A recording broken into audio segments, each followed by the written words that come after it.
All right, I'm excited to be here with Marc Mariani. Marc, welcome to the Intangible Podcast. Intangible Podcast is that thing that those intangibles that people can't see. That's been really hard to quantify until now, some of the things that we do at Team Q. But at the same time, it's those intangibles that we want young athletes and parents to really start thinking about. How do you start to really focus on those things? Yeah. And so part of that is having conversation with guys like yourself that is going through the muck, that's, had some challenges going to the other side. And you being a two-sport athlete in high school, tennis and football, but then also being a walk-on at Montana University. Yep.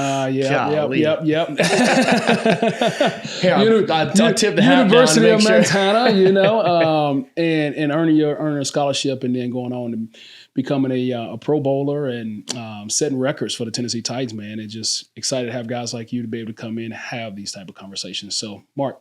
Yeah. Welcome to the Intangible Podcast. Thank you, man. I'm stoked to be here. First of all, I just want to mention, thank you for having me. I think what you're doing is awesome, but you already shorted me on my high school basketball career, dude. Come on, man. Basketball? Make three sport, basketball man. too? No. Yeah, but you must not have been very good because listen, that wasn't a write-up on that. You didn't find that in the bio? That's it. I got to check my Wikipedia page. Dang, man.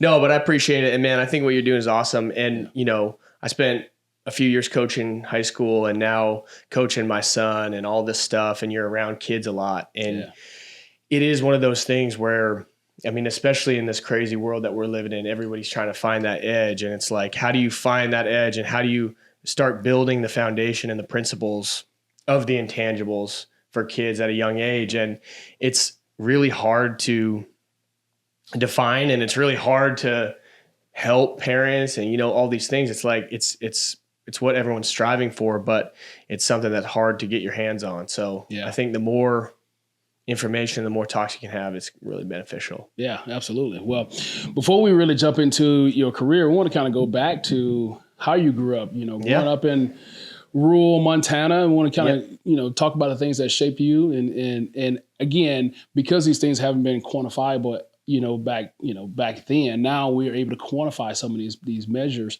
We want to just to kind of dive into, some of those pieces that you can look back hindsight and say, these are the things that shaped me and made me who I am today. Yeah. Hindsight's a good way. Cause I think, especially when you're done playing and you get old and washed up and everything starts hurting a little bit, it's easier to look back and go, God, that was pretty special. Or that was really critical for my growth, or that coach really was, helped me set my path. And so as an adult, you can start looking back, and man, when I think about how I grew up, I just feel so blessed, man. I had phenomenal parents who supported anything I did. They were hard on me and disciplined on me, but they weren't like driving, you're going to be a professional athlete or anything. It wasn't like that. It was more like, be nice to your sisters and get good grades and don't be a little prick or whatever. But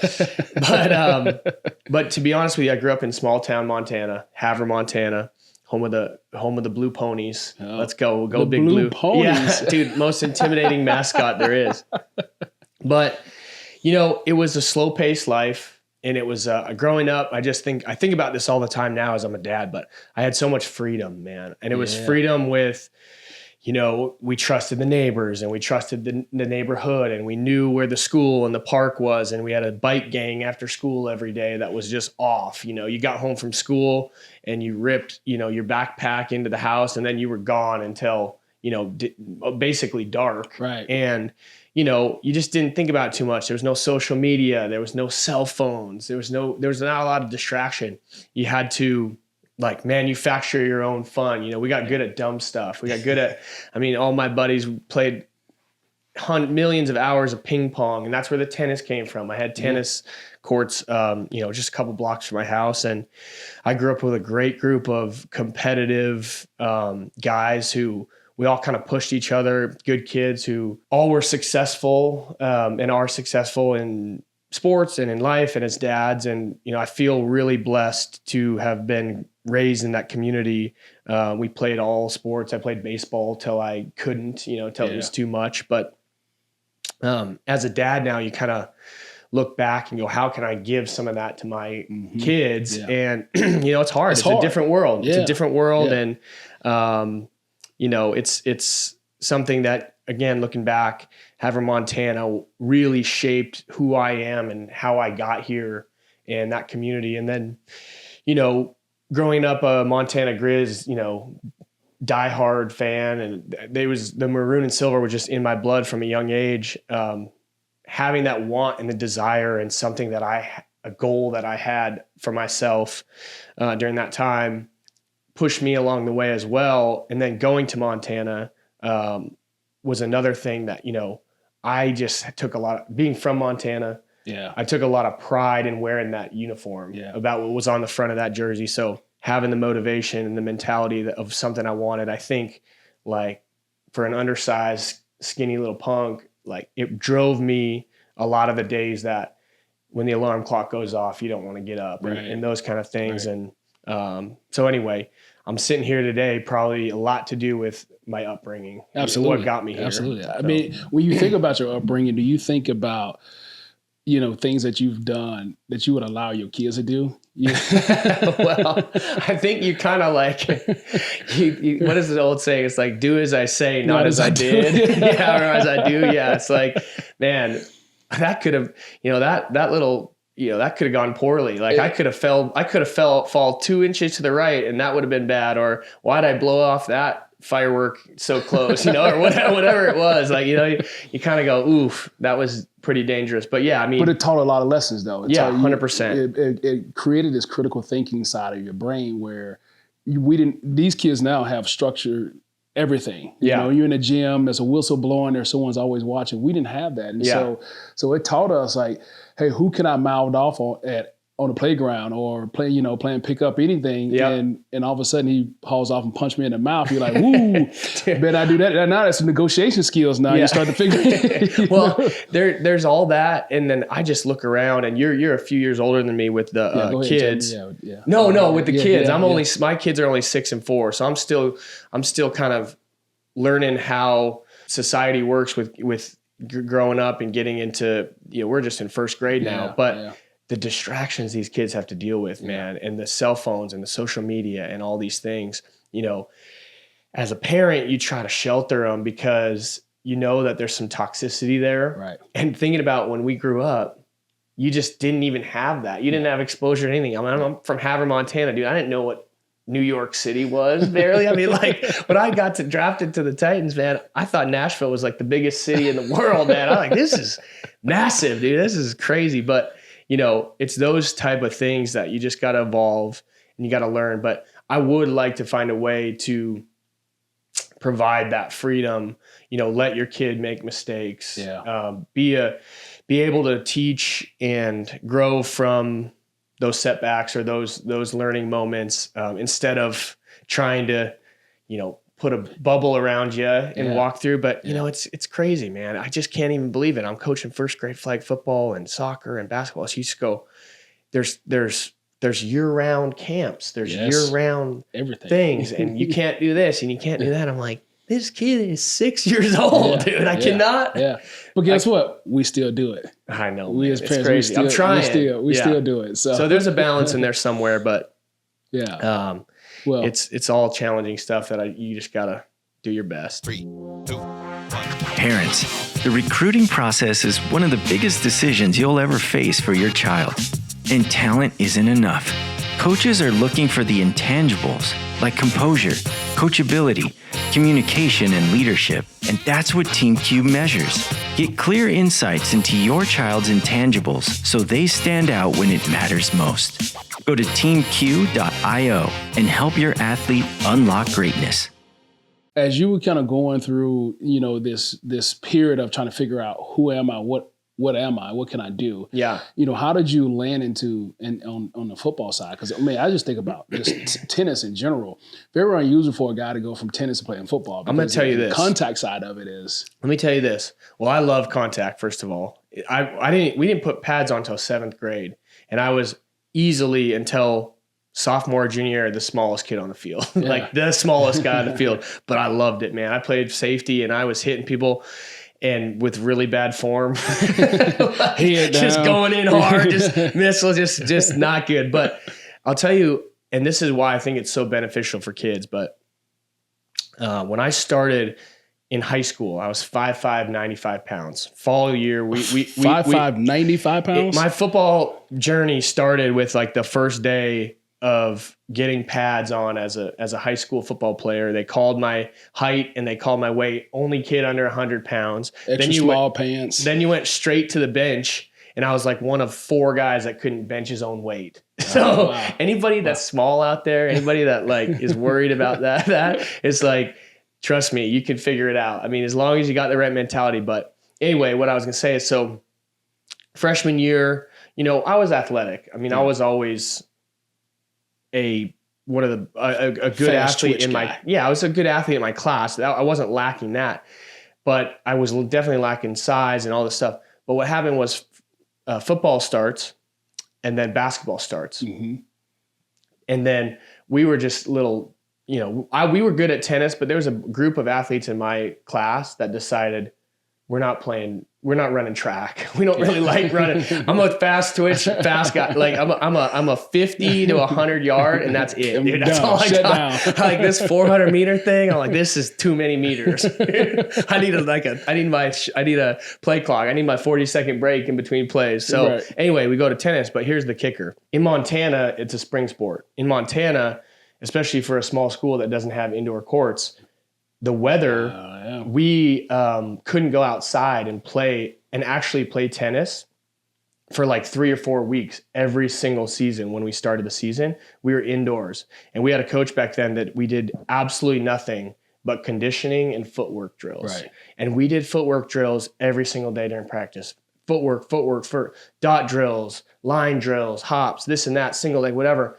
And I'm telling you what, that part of tennis, right, the footwork and those few weeks that start every tennis season, I came back as a sophomore that year, and I, started point guard on the varsity team. I made the varsity roster as a sophomore, on a state championship. We didn't win it. We went to the state title game, but I made the varsity team as a sophomore. And I mean, it was that cross training that we did. It was that,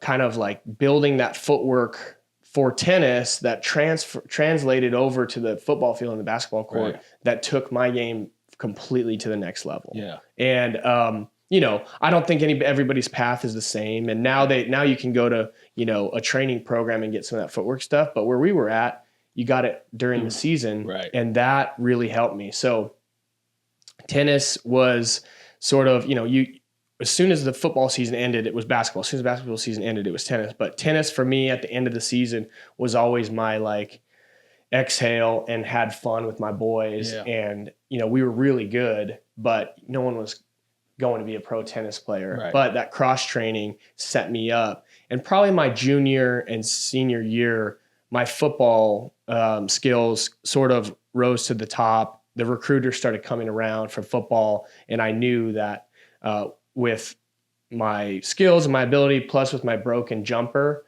I was probably more apt to be a football player than a basketball player. So I fixed it now, but it's too late. It's too late.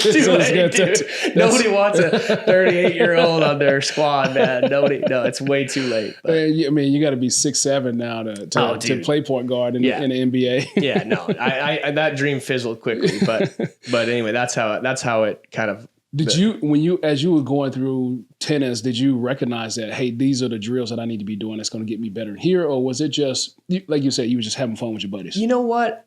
It wasn't.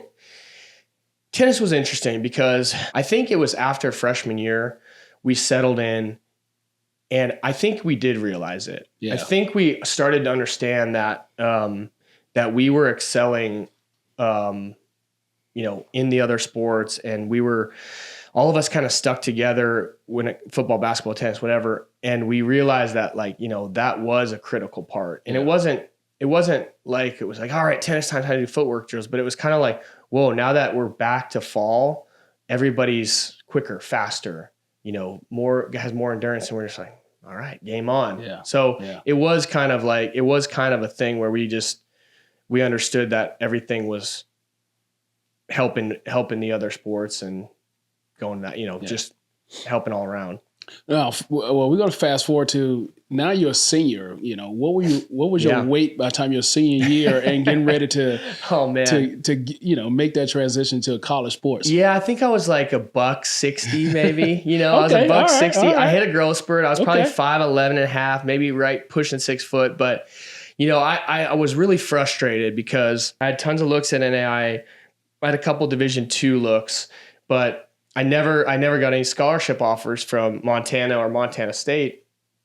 And that really put a chip on my shoulder. Yeah. But when I look back and I see that it's like 5'11" and a half, $160, I'm like, oh, well, I don't know exactly. I mean, we were lighting up the scoreboard. The stats were there. Everything was there. We were good. We won football state championship and all that. So that was good. But, the measurables weren't necessarily there. And what ended up happening is the University of Montana offered me a walk-on spot. Yeah. And, that was my dream come true. Yeah. I grew up watching them and they were all my heroes. I went to a couple games as a kid with my dad and it was just my whole dream. It was my whole world. But so I turned everything else down. Once football season was about, when I was about to report to camp and I was on the 90-man roster, they had came back to me and they said, we don't have a spot for you anymore. And I was like, oh man. So my world got shook. Right. But there's something called a non-preferred walk-on. Right. And so when school starts, they can add 15 guys. Right. And I already had my class schedule. I already had my roommate, my dorm assignment. I had all this stuff. And I was extremely pissed off. But I was like, I'm kind of locked in here. I had a scholarship that would have taken me back at NAI level, but I was like, you know what? I'm going. So I went from getting a walk-on offer, which was my dream come true. That's all I needed, to really being kicked to the curb. Right. And them saying, we really don't want you here. So back to kind of the intangible stuff we're talking about. That moment in time, I didn't get to go to fall camp. I walked on after school started. I didn't even practice until late October. They didn't let people in right away. Right. That put a chip on my shoulder that I'm literally still trying to get rid of. I'm like, I can't shake it. It's still like even talking about it makes me so pissed off because it was a long, hard battle, but I had this thing that it filled my tank with endless fire. Yeah. I was angry at the Montana recruiter and the head coach and my teammates who were in my class who then I wasn't on the football team. And I'm so every single time we had a drill or a weight or a getting in the weight room or a conditioning or whatever, I had to prove myself. Yeah. And I was mad. Yeah. I was so mad. And I knew that fall that if I didn't get invited back to spring ball, my football career at the University of Montana was over. I knew during spring ball that if I didn't get invited back to fall camp, my University of Montana football career was over. So I couldn't even look past that. Yeah. You know what I'm saying? Yeah. In those moments, I couldn't be like, dude, I'm going to be an All-American someday. Yeah. It was like, I'm literally fighting for my life. Yeah, exactly. It's like the racehorse. It's 100%. I was focused on the moment, on those practices. Dude, I remember doing walkthroughs and sprinting. I was you a guy. Oh, dude, I was the worst. You'd have hated it. Those boys, the juniors and the senior DBs. Yeah. It was just like I was angry, dude. And so how did you let that mindset? What was that mindset that didn't allow that kind of chip to take you off course? Because sometimes that chip can derail you. It can. And I'm telling you that sitting here today with having some success, I'm telling you, but there was a lot of really hard days. There was a lot of really frustrating times and uncertainty and negativity and being, the first year and a half of my college, the redshirt year and then my freshman year was there were really long, hard times. And I think I don't know how you teach this. Yeah. But I think what has always driven me is I'm a psychopath competitor. Yeah. And it comes out in really good ways sometimes, and it comes out in really bad ways. My wife beat me in pig the other day, and I've like still not over it. I'm like, she couldn't miss, dude. She couldn't miss. And I was like, I mean, and of course she's reminding me and the kids all day, you know, about mom beating. So I'm like, I just, you know, my mom playing, like we'll play cribbage. Yeah. And if my mom beats me, I'm just like, I'll flip the board, you know? Not literally, but it comes out negatively sometimes. Yeah. But in my life, whether it was when I walked on or when I was a 7th round draft pick or getting into the business world or whatever it is, just being a competitor and being a competitor and wanting to win is one thing, but also wanting to be the best version of myself has always been something, you know, not only that I strive for, but it's come easy to me. And I don't know where that came from. Like I said, I coached a little bit, and you can have the best athletes and you can have the best skills and the best this and that. And the parents will say, he's just not motivated. You know, he just doesn't want to go to practice. He doesn't want to push himself, whatever. And it's hard. It's really hard to light that fire. And that's something as a 5'5", 95 pounder, or as a 7th round draft pick from Montana. Like, that's something I never had to search for. I always was jacked to put on the pads, go to practice, you know, go to the weight room, because I wanted to push myself, but I always felt like I had something to prove. Always just felt like there were haters and doubters, and, you know, just people that said I couldn't. And, you know, I was just kind of like, from college to the pros, whatever, I was just a little bit angry. Yeah. I was just like a little bit, that chip is just never gone away. And I was speaking in Missoula the other day, and I told that story, and I'm getting mad on stage, and one of the coaches from a long time ago, who wasn't actually my coach, but he goes, dude, you should probably just let that one go. I'm like, I can't. All right. I can't. It happened, dude. And I go on to have the career that I did at Montana and all that stuff. But it was that moment that they took it all away, that they didn't want me. There's no chance I'm sitting in this chair if that didn't happen. Yeah. Yeah. There's zero chance. Yeah. Now, you know, I'm always curious on the other side of that. You start to have success. Yep. You know, you finally get your opportunity to really make a name for yourself at the University of Montana Grizzlies.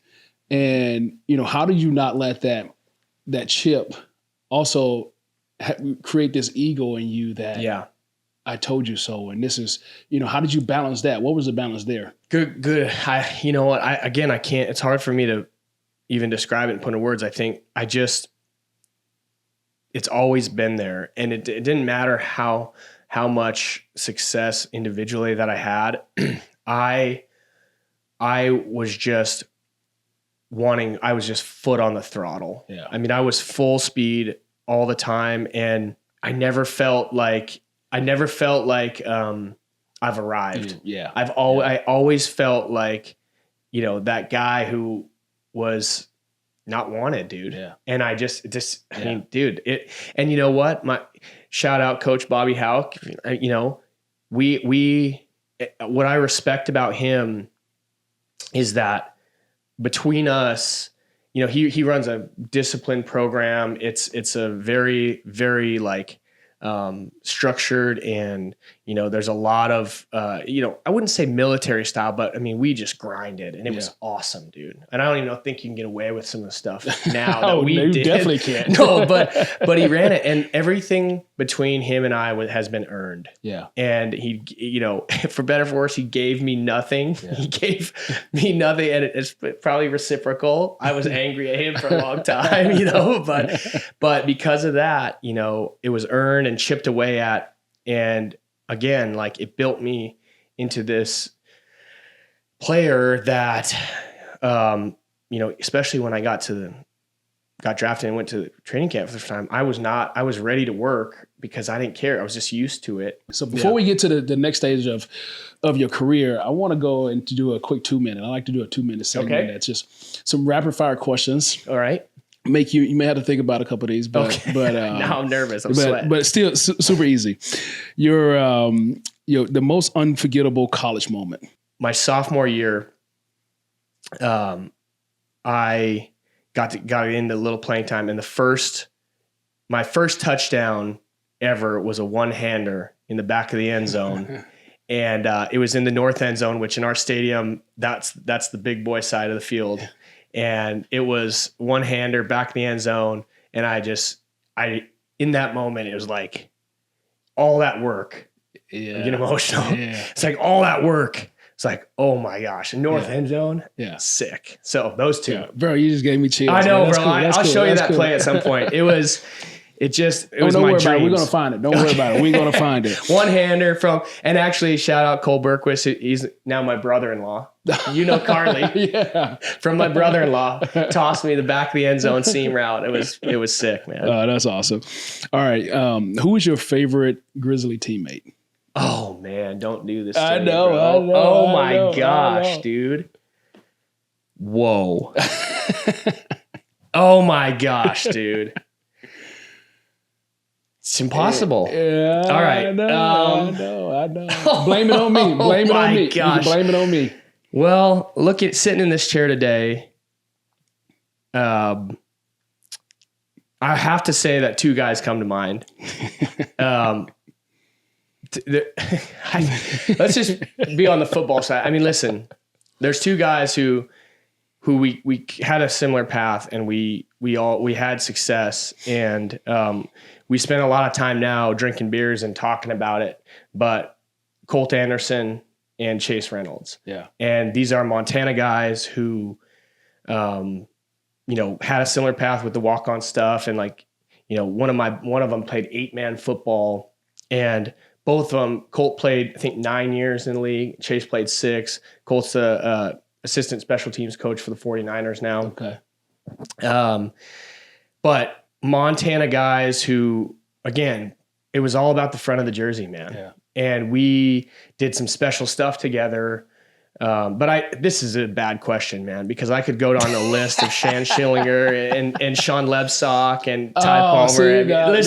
I can't leave my boys out, but it's just like, those guys, they meant a lot to me. Colt was older than me, so he kind of set the bar and showed us how to do it. And then Chase came behind.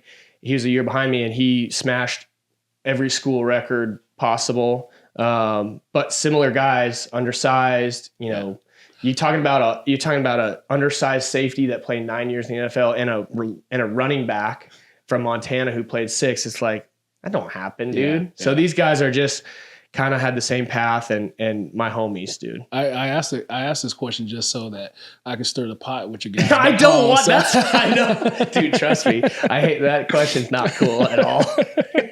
All right. Growing up in Montana, one value that you still have very tightly hold on to today. I think if I had to say, I would like for people to say that it's, what's a good word for it? Just maybe my overall character. Yeah. In the sense of, all the spotlight, playing NFL or stuff. I'm still a guy who holds the doors and, respects his elders and, shakes somebody's hand and gives the the equipment guys the time of day or the cleaning staff, that kind of thing. I find myself doing small town stuff that surprise people sometimes or whatever. Yeah. And, I'm still a pretty naive Havre, Montana boy at heart, man, even though we're in the big city. Man, that's a really good 2-minute segment. All right, we're going to jump back over here. Okay. We had to call a couple timeouts in your 2-minute segment, so don't worry. Yeah, you put me on the spot. But, Mark, when you think about, hearing your story early on, again, I was in the locker room with you for a brief time, but I didn't know all of these aspects, which this is why this has been really fun for me to be able to do this and truly hear someone's story. But now you're sitting in a position where you get an opportunity to play in the NFL. You get drafted by the Tennessee Titans in the 7th round, 222nd pick overall. Yep. I mean, was in that moment, did you feel like all that hard work and that commitment that you made to say, whether you're, preferred walk-on a scholarship or non-preferred walk-on, that I've arrived, I've made it here? Well, I think there is a moment of dreams come true, obviously. I mean, it's funny, on my draft day, it coincided with college graduation. So there was like a little graduation party and the draft was going on, and it was 3-day draft or whatever. It was a long day back. So we had the graduation party and everyone was there. Draft was going on, whatever, big deal. Well, when you take to the dang near the end of the draft to get drafted, everybody left. So when I finally did get selected, it was just me and my parents by myself in an empty house. I think there was a car commercial going on in the back of the TV when it finally showed my name. But it was fitting. But there is a moment where all the hard work is paid off. It's unbelievable. I'm going to play in the NFL. I'm going to put on, Titan jersey and all that stuff. Once that feeling, once you get in the building, once that feeling wore off, I truly believe what we talked about earlier is that, that was all in the rear view, that feeling left. But what I learned in those first years of college and my mentality that I had built through the years at college of feeling like I had to prove myself every day, feeling like nobody wanted me, feeling like, I don't have a spot on this team and I don't have that, return job or whatever. Yeah.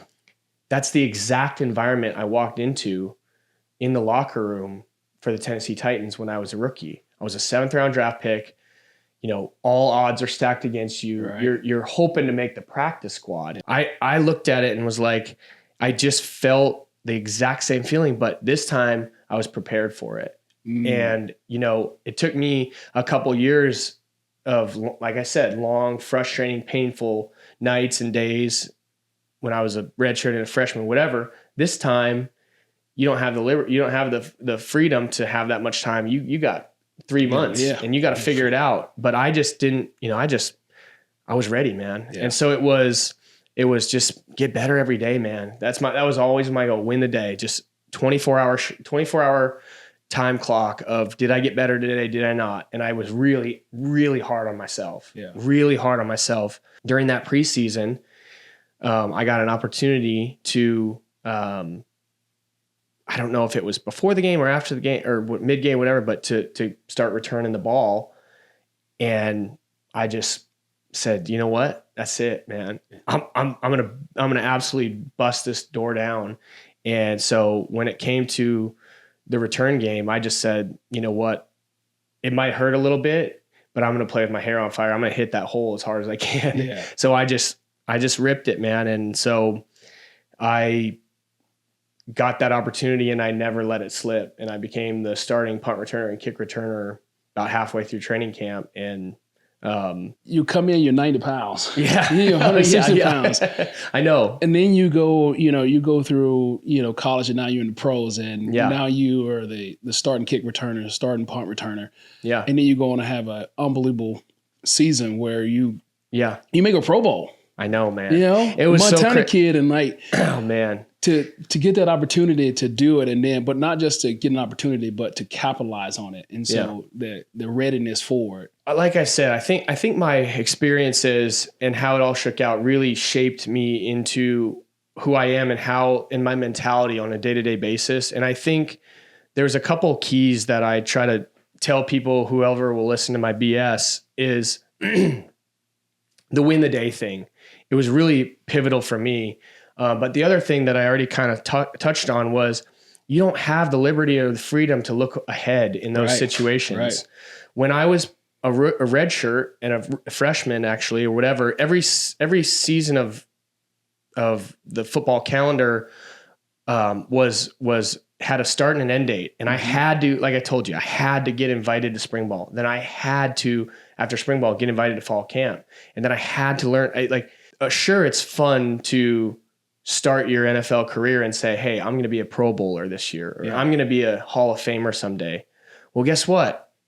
If you're not on the football team come September 1st of this year, you don't get anything, bro. Right. So it's fine to have goals. Right. Whenever I get the chance to, it's like your goals set you in the right direction. Right.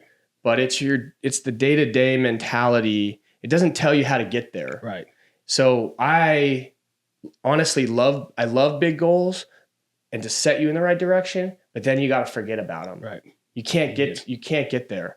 It's a day-to-day battle. Focus on, hey, I want to be a All-American as a freshman. When you have a blank jersey and you're running out to practice you don't even have a number and you're loop number 100, it does you no good to have this dream of being an All-American. It doesn't do you any good. Yeah. You have to say, today, during this practice, I'm going to get better and I'm going to prove one person that I'm supposed to be here. When I'm a rookie in the NFL, it doesn't do me any good to say, hey, I want to be a Pro Bowler this year because I got to go win that job for it. So anyway, that was my mentality. And that's why when I came as a rookie, it was a lot easier for me and I didn't care. I wasn't frustrated. I was like, dude, this is just work. Yeah. This is how we do it. Yeah. So that's cool. Well, you just talk about looking in the man in the mirror. You go on, you have a great rookie year. You make a Pro Bowl. You break some records. But then you come back the next year and then you have a unbelievable, gruesome injury. Yeah. Well, yeah.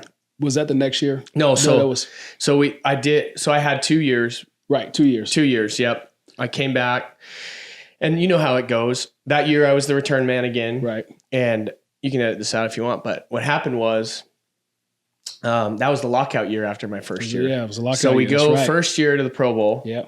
Then we have the lockout year. Yeah. Then they move the kickoffs back. Right. That's brutal. But so second year came back and then I started working my way up into the offense. And then it was the third year I came back and third preseason game, snapped that leg in half. Yeah. I was in Chicago at that time and I remember seeing that and I was like, whew. But looking in the man in the mirror and when you have something that, felt like just catastrophic. Yep. How did you mentally approach that time to get back to say, hey, I need to get back to who I was before? Yeah. I mean, gosh, everybody, when you've been around long enough and around enough guys, that injuries, everybody goes through them and it is always brutal. And they can really derail you if you let them, but I think it goes back and everyone talks about the same thing is what we're talking about is it's such a day-to-day grind. And it was the same thing that I had already been doing, right? Yeah. I couldn't even flex my toes. You couldn't even, you got to teach yourself how to walk. Yeah. But it was that day-to-day, and it sucked, man. It was really brutal. Yeah. I those days in the training room are not fun. Did you find days where you were just like, you know what, I'm done with this? 100%. It was awful. I mean, it was like, just because, and I always credit Coach Munchak, and I just love that dude. He, without even knowing it at the time, he helped me so much through those years. It actually ended up being 2 years because I had to do multiple cleanup surgeries, go back through. I had to go get shipped around and cut tendons and all this stuff. But Coach Munchak demanded or whatever, made it mandatory for me to be in the building. Mm-hmm. And I think I already would have been. It just felt like home anyways. Right. But he always had my back. He supported me, but he also made it mandatory for me to be there. And that, feeling like he wanted me in the building. Part of the team. Totally, man. Yeah. Yeah. I asked him on one trip if I could travel with the team. Yeah. It meant a lot to me. And he let me travel with the team to go see my family. I mean, just like I was still a part of it. Right. And I don't even know if you can do that anymore, but being in there every day, if I didn't have that, I probably would have spun off. There's a lot of solo time. There's a lot of downtime where you're just talking to yourself, staring at the wall. Yeah. I don't want to talk to myself anymore, dude. I can't. This guy's full of crap, man. I cannot talk to myself anymore, man. This sucks. But anyway, so I felt like I was a part of it. And that year came and went. And so, but Munch's leadership helped me through that big time. Yeah. No, that's awesome, man. As you start to, you go through, you get back on the field, you have a really good career. Yeah. Have a really good NFL career. Yeah. As you start to think about that transition out, yep. Were you scared? Were you excited about that transition? Were you ready for that transition? And how much of your life and the work ethic and things that you had that coming from Montana. Yeah. That carried over with you into the trenches of real life? Yeah. I mean, I think I was one of those guys who I miss it every day. You know, there's a lot of guys, some guys you talk to. Yeah. See, there's some guys you talk to. I miss the locker room, you know. There's some guys you talk to that are like, gosh, I'm done, dude. I mean, coming from an old lineman too, we were already by that time grumpy and injured and all that. You're like body hurt, and it's like, nah. You guys are banging heads every day. No, I just miss it. I miss that part. And the other thing that my ending was, I think some guys, if you're lucky, you have the control of that decision. Right. Mine was more like, nobody's calling. The NFL doesn't want you. Get out of here, dude. Like, curtain closed. Yeah, it was like, hey, the NFL gave me, you know, a harsh goodbye. That was like, no, bro, you're out of here. So I was frustrated with that for a while. But anyway, if I'm honest here, the transition out the gate was pretty hard for me. And more hard just mentally, or, you know, I think I was a walk-on, so I went to school and I got my degree, and you know, I took that. I thought I was going to be a businessman, and so I was not afraid of, you know, the business world or what was next in that respect. But I did just miss the game a lot, and I did try to replicate, you know, the structure and the work or whatever, and it's hard to fill that void. It's hard to fill that. The locker room and the guys and the team and all that stuff. I mean, I just loved it. And so, yes, it does carry over and did carry over, but I think everything, I think it shifts. I think it morphs. Yeah. I don't think, you know, some of the things that made me, a great, or, you know, made me who I was on the football field or in the weight room, or in the locker room, weren't necessarily skills that, make you a better, you know, real estate developer, real estate agent. You know what I mean? It's like, it took some time to hone those skills, and, but it is that process that you had to know how to work. So that process still carried over for you to put that time and effort and work in to learn that skill, to do that 100% the specific thing that you're doing. Yep. That's right. Yeah. It was the foundation, and it was the you know, the mentality of just like, let's get better today. Let's learn this today. Let's do that. And yes, that has gotten me to where I am with where I'm at in my business and life after football. And frankly, like, on the business side, it's been good. It's been fantastic, but it's also what challenges me personally on a daily level, in my relationships with my kids and with my wife or whatever. Like, I want to be a better dad. And, you know, well, how do you do that? Well, you can't be dad of the year overnight, dude. You gotta just work. Yeah. It's always a process, man. And like I said, the dream sets you in the right direction, or the goal sets you in the right direction, but it doesn't at all tell you how to get there. Yeah. I mean, just speaking on the real estate stuff, I had a passion for it. I love it. I was doing a few projects when I was still playing, just passively.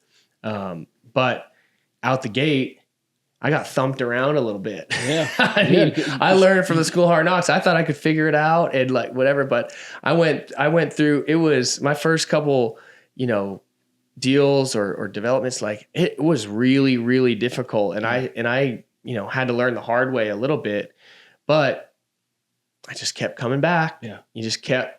Same thing in football. Yeah. You just, yes. Your first time getting there, take your lumps and you learn, and that's right. And then you just keep getting up and coming back. That's right. Yeah. And every day you keep stacking, learn something else. Next time that situation arises, I'll have a solution for it. Yeah. So, yeah. You know, I got a couple more questions for you. And, you know, one is when you think about, you know, the social media era, you think what these kids are going through, and you have the underdog. You have that kid who's undersized, who still have that dream and goals to want to get there, but don't know how to get there. You know, what piece of advice would you give them as they're starting out their journey to hopefully to get to that dream, that play in the NFL or? Yeah, I mean, well, you hit on a couple of things there, but the social media aspect of it is so different. And I mean, I'm not going to sit here and hate on it, because there are some fantastic things that come from Absolutely. from, being able to have exposure and seeing things and being able to emulate somebody or seeing drills or whatever the case may be, however you use it. But I think for the problem I see and that I have that I'd like to find a solution to or drill into kids is that there's so much that goes out there that's instant gratification. Right. You're seeing things happening overnight, fast. Everybody, thinks that it should happen for them right now. If I said, hey, dude, if you're an 8th grader and I said, hey, in 3 years, you're going to be a, top recruit coming out after your junior year. If you do this, this, and this, it's hard for kids these days to understand that 3 years seems like an eternity. Right. But yeah. And so when it's not, it's hard. It's same with fitness or a diet or whatever it is. We're shown that it's instant gratification. We're shown social media where you're seeing these snippets of the best that people put, even though they took 30 takes to try to get that cool shot, and you try to be like that or whatever, compare yourself. For me, I would love to tell an athlete or kids or whatever you're into when you're working at something that it's about the process, man. You got to fall in love with the process. It's not instant gratification, man. It's day to day, consistent discipline, and stack days. When you start stacking days individually or with your boys or with your team, when you stack days, really, really good things happen over time. Absolutely. Yeah. Absolutely. Well, my last question for you is this one I like to end on is when you think back over your whole career, again, upbringing, is what we start with. Yeah. What are those several intangibles that has made Marc who he is today? I had this competitive thing. Yeah. It was ingrained to me at a young age that I just was a competitor. And I think if you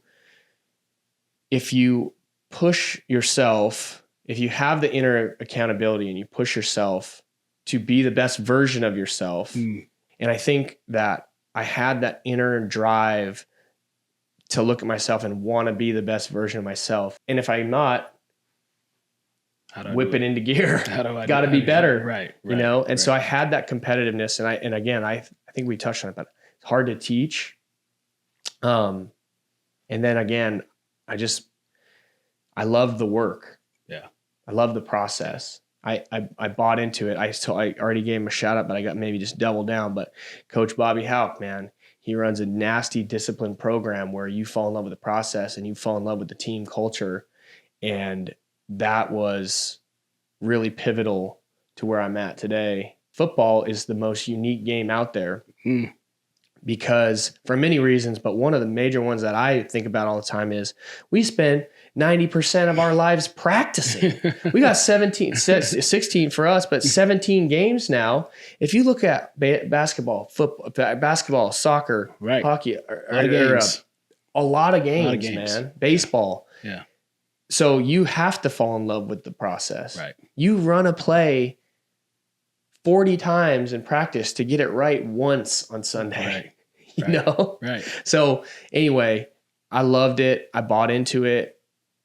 I had that competitive chip on my shoulder from early on. And I think it drives me today, and looking at the guy in the glass has been important to me along the way. Yeah, man, that's awesome. Marc, the ultra competitive guy, the guy who never quits and also would never let it go. So remember that.